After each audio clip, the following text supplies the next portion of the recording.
We are here for a one-off special of GXB, the show where we discuss the intersection between blockchain and video gaming, a very, very exciting space.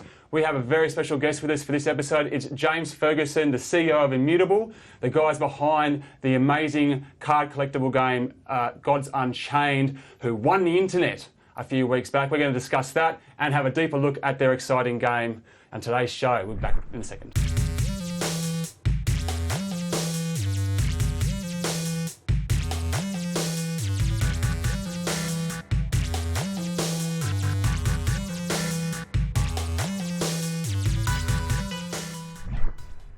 Okay, welcome back to GXB, and mate, thanks very much for joining us on the show today. I really appreciate it.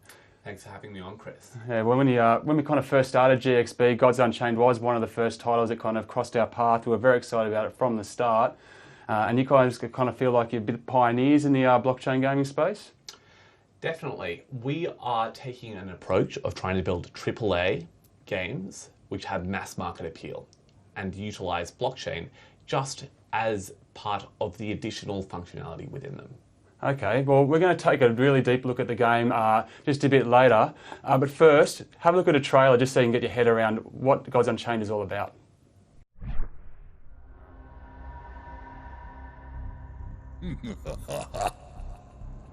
Blood, gore, bone, tears. These are the only currencies I accept for debts owed.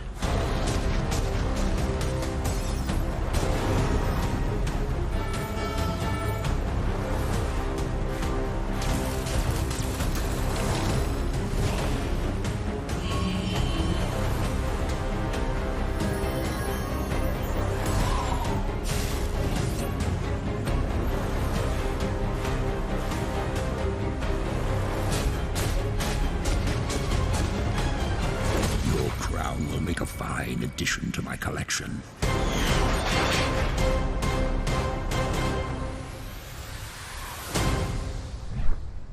All right, so there you go. There's a quick look at the game. And like I said, later in the show, we're going to take you on a more in-depth analysis of the Gods Unchained experience with the CEO of Immutable himself, James Ferguson. But, you know, let's to begin here. Just what's the elevator pitch? Like, how do you describe the game when you first talk to people about it? Gods Unchained is a trading card game where the key difference is you can actually own and trade the cards themselves for money on a completely open economy. This brings it back. Trading card games are nothing new in the physical world. People might be familiar with Pokemon cards or Yu-Gi-Oh cards or Magic the Gathering cards, but part of the magic of that, which was lost when it transitioned to being a video game, was the ability to actually own these cards. Instead, you just have a license to use them on a certain server. You can spend hundreds of dollars and they can be taken away from you and you can never be reimbursed for them if your account is banned. We wanted to merge the best of these two worlds together, where you can have the same digital experience of playing an awesome digital card game, but you preserve the fact that any money you put into it isn't just a waste of money renting entertainment. You own these cards, you can trade these cards, and then there's that marketplace element as well. And that's kind of where we see the blockchain technology come into it, as opposed to, say, what some gamers might see blockchain as being this crypto thing, but obviously it can be used in other ways in video games. Exactly. So Immutable is a blockchain-enabled company where the cards themselves are backed by the same technology, blockchain, that is used for currencies and these cryptocurrencies. However, we actually don't have that much to do with cryptocurrency. Really, we're using this technology for another use case where the same assurances, which mean that no one in the world can steal or take away or duplicate your Bitcoin. It's the same with our cards, and it means that you don't even need to trust us that we won't take these items away from you. You actually own your cards and you can do with them what you want. Yeah, so I noticed you used the word tactical card game there, where we've seen the use of the word collectible card game to describe things like Hearthstone. That's obviously a deliberate choice. So the card games can be pulled into two different genres. In the physical world, they've traditionally been called trading card games because you're able to trade them with other people. When this made the shift into the digital world, they had to rename it to be a CCG, where you're not actually, these aren't cards that in other games you can trade. They only exist so that you can collect them and that the company can get you to continue paying money into a closed and captured system. Right, so obviously, therefore, this is a trade Yes. card game. And you mentioned before as well that you can't get your account banned. This is the whole concept of decentralization, correct? Exactly. So in other games, whether it's a trading card, whether it's a collectible card game, whether it's a MMORPG, all the games which currently exist, the items which you own, you don't actually own them. Any in-game items are just exist within that experience and are attached to your account, and they can be confiscated if your account's shut down. I actually had, I was a very big RuneScape fan when I was growing up, and I had millions and millions of gold. I had spent lots of time on this game, and my account was banned. It was taken from me because I let my brother play it, so it was taken from me for account sharing. Yep. And I lost the hundreds and hundreds of hours, maybe even 1,000 hours, if I'm going to be honest, that I had put into playing this game. In our game, Gods Unchained, we can never take away the items which you earn in the game. Once you earn them, they are yours. If you buy them, if you unlock them by hitting certain elements or certain levels, then they are yours, and you can trade them on a real-world economy for cash without us being able to interfere. And I guess also with you guys in particular, when we look at something like Hearthstone, which comes out of Blizzard, a centralised company who doesn't allow for the trading of the cards in that game, but those guys do have quite a big amount of world and lore that they can pull from. Where you guys had to start from scratch. So can you just tell us a little bit about what the demand on your art team and your creative side to come up with all of these cards? So we currently have a truly fantastic game design and art team in place. The amount of skill and effort that they have to put in to be able to make a compelling and cohesive world has been, the team has done a really fantastic job creating this IP from scratch in a way that's relatable, that the players love, and that it's exciting as well, and that you can immediately, when you look at an item, see, oh, well, this one's probably better than that one without having a story to draw upon. So we've drawn upon a lot of different elements from history. Right, okay. And how many years has that been in development now? So Gods Unchained has been in development for over a year. Yeah. And so far in the game, there are about 600 or 700 cards in the game, which is a lot for a game at this stage. Yeah, well, that's a lot of new media, new assets that you're bringing to the video gaming space that we haven't seen before, and definitely not going to see in other trade card games or collectible card games. So talking about Blizzard, Blizzard and Immutable had an interesting meet-up, I guess, of sorts on the internet a few weeks back in early October 2019. So for those who have a very short memory or perhaps weren't across it at the time, can you just kind of talk us through what happened there? So for the card game Hearthstone, which is quite a popular card game in the world, they were throwing a tournament, and Blizzard decided to confiscate the earnings of a player called Blitz-Chung because he said on their live stream, liberate Hong Kong, the revolution of our times. And for us, this was the perfect opportunity for us to showcase what true ownership and decentralization in our game means. It means that if a player has earned an item through playing a game, we not only would never take that from them, but we don't want to have the technological ability to even be pulled into that conversation. Yeah. And so what we were able to do was offered to reimburse Blitz-Chung for all of his lost winnings and also give him a ticket to our tournament, which is upcoming, for which the prize pool is over $500,000 US. The response to this was fantastic. It was a great example of why censorship resistance in games matters. Not because games companies should be taking political stances, but exactly because they shouldn't. So I guess it's important to stress there, this isn't because of any beliefs of the company Immutable as to their feelings on Hong Kong and China, but more to do with the idea that you should be distanced as a company from that altogether. What role does a games company have in weighing in and punishing people for their freedom of speech on these sorts of levels of decisions? We think that the technology now exists that you can remove that as even being an influence. Gigantic geopolitical, tensions which exist in the world shouldn't drag down into games, and they definitely shouldn't be taking items from players for expressing their beliefs and freedom of speech. So just take me into the kind of the room when you're sitting down with the other members of the team and deciding on this. Was there much debate about it, or was it just like, this is just not on, this is what we stand for? How do you feel about it? So there definitely was a small amount of debate. Considerations needed to be made about what the long-term effects of this could be, of taking such an open stance. But at the end of the day, it made a lot of sense for us as a company to stick by our values and really show why we are building this technology and creating these games in the first place.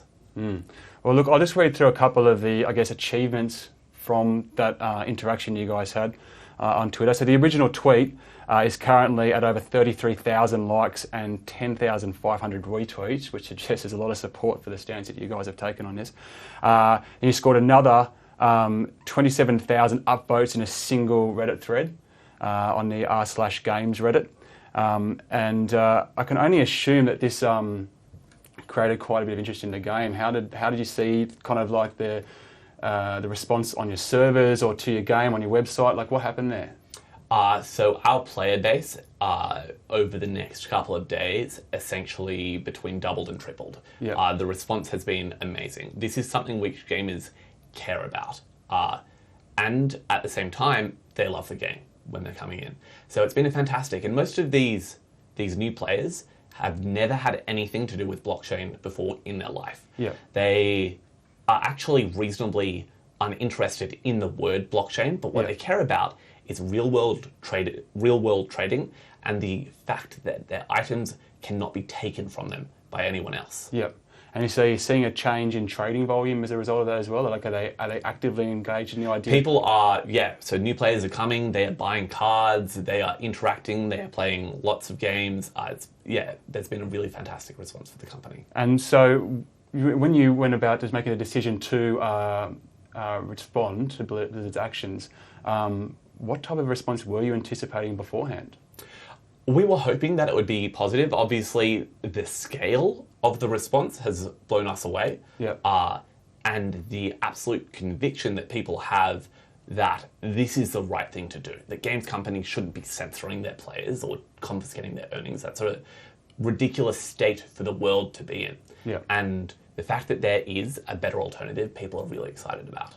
And do you believe this is about China? This is about China's influence over the marketing of that game? So the game has a very large commercial following in China. Yeah. Definitely. The fact that exists is the game is a entity which spans between these different geopolitical reasons. And because of the technology and decisions that the company is making, they have pressures on all sides. There have been US senators who have been weighing in, saying that it was atrocious for Blizzard to take away to censor the player and take away their items. We think that what should happen is games companies should be apolitical. Yeah. They're a place for people to come, connect, have fun, not weigh in on gigantic geopolitical decisions like this. And do you feel like a decision like that like aligns Blizzard with, say, communism? I think that that's a difficult question to answer. I think it shows that centralized games companies will do and change the rules, whatever techniques are available to them, in order to react to external pressures, which make it make sense for them. Yeah. What we are doing is we are changing the rules. We are saying, look, these laws that we can't take items from you, they are encoded in the blockchain and they are immutable, which is where the name of our company comes from. We couldn't even adjust those dials if we wanted to. We're not subject to those pressures. And has Blizzard been in touch with you guys at all since then? No, they haven't. And what about the player? How does the player feel about the whole situation? So the player was very grateful for our support. He's been overwhelmed with media at that time, so he's taking a little bit of time to calm down and assess the situation, as you can imagine. Yep. And so has he now actively got involved with Gods Unchained? Not yet. We are hoping for it, and we will be reaching back out soon, but we are in contact with him, and he's extremely grateful for all the support that we've offered him. Okay, well, it was obviously a big deal for the gaming industry, and I'm really glad that you guys took that step, only from the point of view that what we love about blockchain and video gaming is this ability. What I personally feel is great to see that gaming get back in the hands of the gamers, and it'll be a story hopefully that develops in terms of pushing more people into the video gaming space. I hope it doesn't just drift away and become one big tweet storm. I really hope that the player gets involved with your game as well. But good on you, mate. Thank you very much. All right, well, enough about politics. Let's get into the actual video gaming. Gods Unchained has been a big success in the blockchain gaming space. Ever since it came out, it's been growing and growing and growing. So what we're going to do now, since we've got the man here himself, is we're going to show a little bit of footage, gameplay from Gods Unchained in action, and he's going to talk us through what we're seeing on screen for those of you who are umming and ahhing about whether or not you should get involved. So where are we here, mate? So this is the inventory and deck building system, and it's also where we are adding in our own marketplace as well to buy and trade these cards. So you select a god, which selects your gameplay, and that they all have different styles for attacking with their cards, on which essentially are monsters and spells. Once you select your deck, it's quite a complicated process at the top end, but in order to introduce people to it, what is quite a complex strategy game, we've made it simple. There's starter decks and you can just dive right in. So you start with a certain amount of cards? Yeah, so you start with 30 cards, and even though the word card is thrown about a lot, if people are unfamiliar for this style of game, they're not like a deck of playing cards with spades or diamonds on them. They have monsters on them, and the monsters have attack, health, ability, and a resource cost in order to play. And you play them on a board and then battle them against each other, with the goal being to destroy your opponent's god. So I guess a lot of people will be familiar with Hearthstone or Magic the Gathering, for those of us who've got more grey in our hair. What are the other than what blockchain enables, what other things kind of define the difference between your game and what players might already be familiar with? So the complexity of our game is it's slightly more complex than Hearthstone and not quite as complicated as Magic the Gathering, which can get pretty crazy. Yep. So there's a nice medium between there. And what we found as well is that the game is less subject to random chance, which is a lot of people's frustration with the game. Another thing as well is that sometimes other games devolve, and a big criticism is that it's just your deck versus the other person's deck, and it's almost decided before the match is won based on whose deck is better than the other person's deck. So what we have built into the game, and you just saw a clip of there, was that once you can see what type of opponent you're matched up against, so if you're playing as War and you see that you're matched up against Deception, you can switch what your god power is. You can select between 4, and it allows the depth of the game to be far more real-time and give you interesting decisions to make in real time.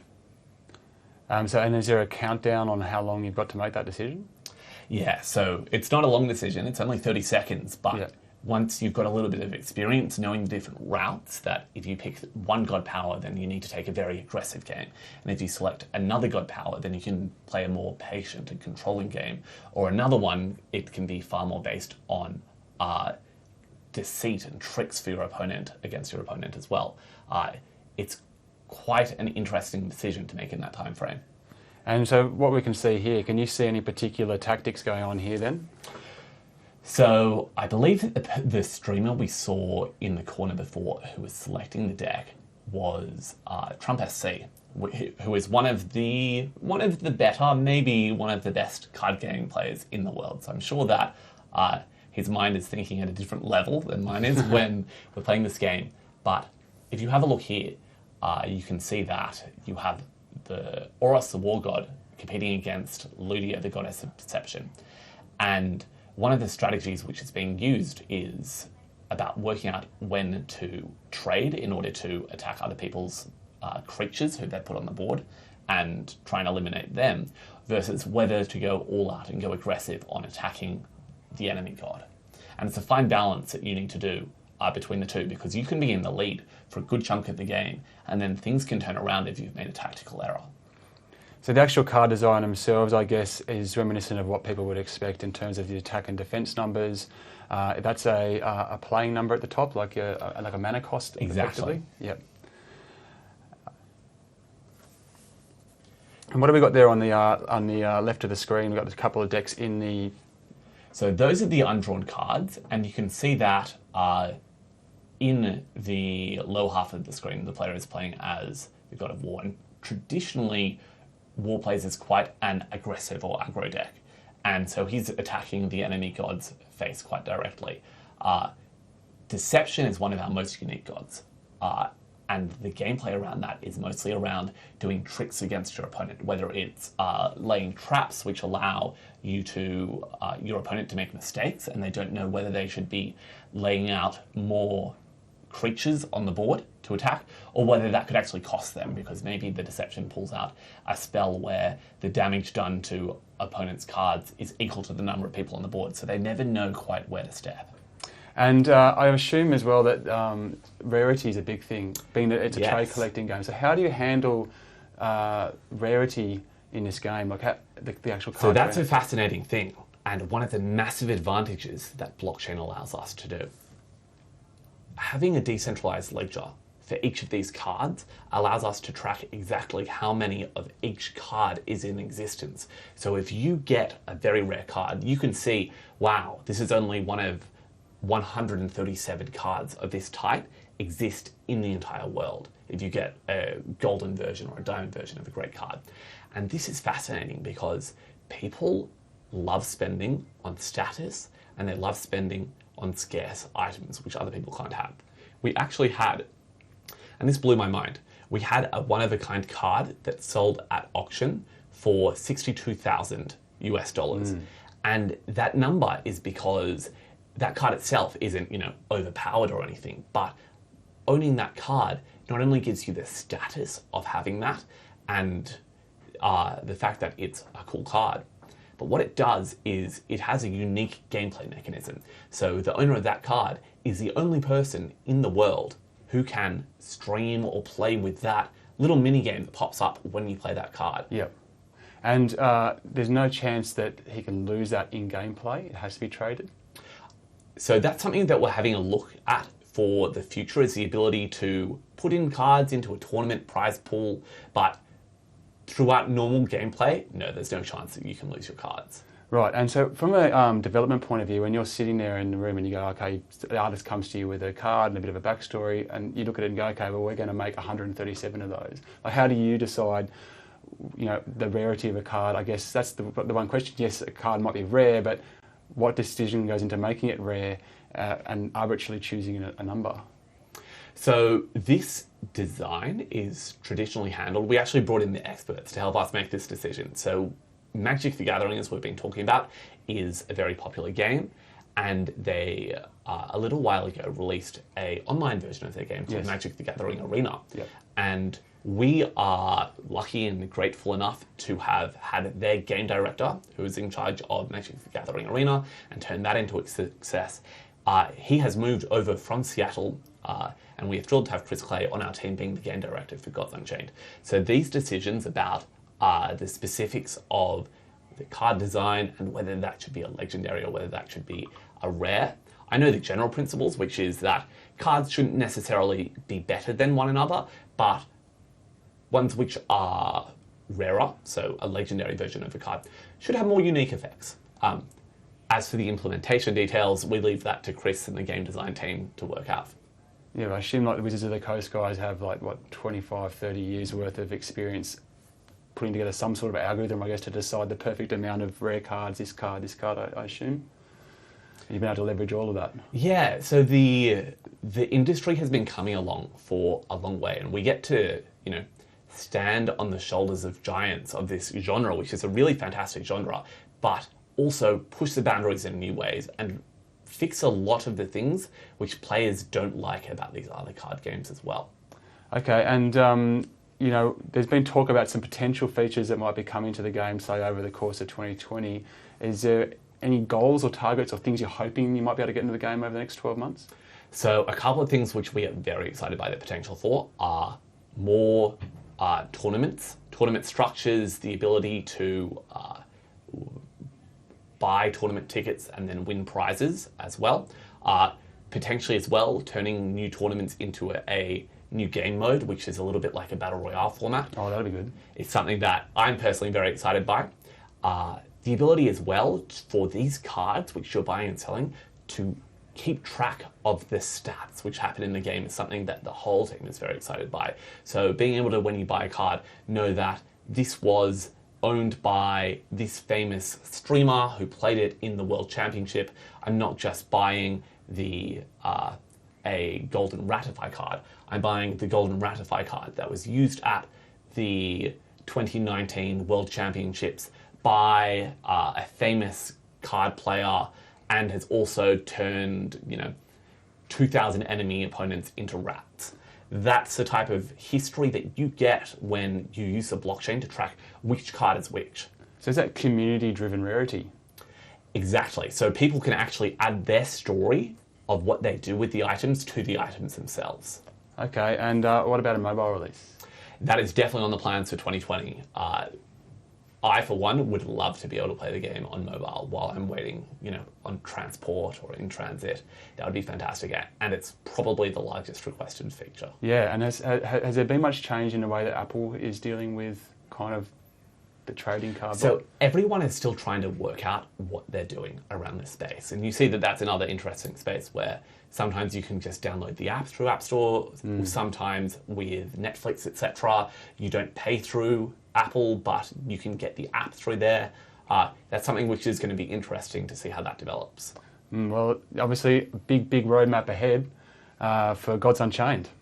So obviously, Gods Unchained is just a little bit of what Immutable does. Can you tell us a little bit more about the company and the activities you guys get up to? So Gods Unchained is our flagship game, and we are also building out infrastructure to bring other games onto the blockchain and support Gods Unchained even further. So whether this is a marketplace exchange for all game items, whether it's a easy-to-use wallet so that people can finally easily interact with the blockchain, because gamers aren't interested in friction. Buying items in games is one of the easiest things to do currently. And we saw that when that friction got down low enough, that's when mobile games started taking off.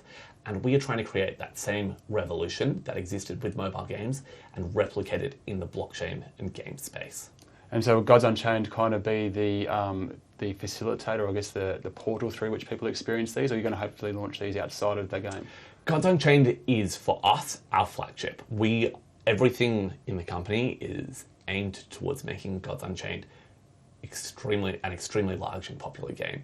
And what's fantastic is that because we're building this marketplace with Gods Unchained as essentially the marketplace's first customer and the wallet as to support Gods Unchained, we're solving problems which players actually have. Rather than building a hypothetical solution, maybe based around a token or something like that, there's no crypto token for Immutable.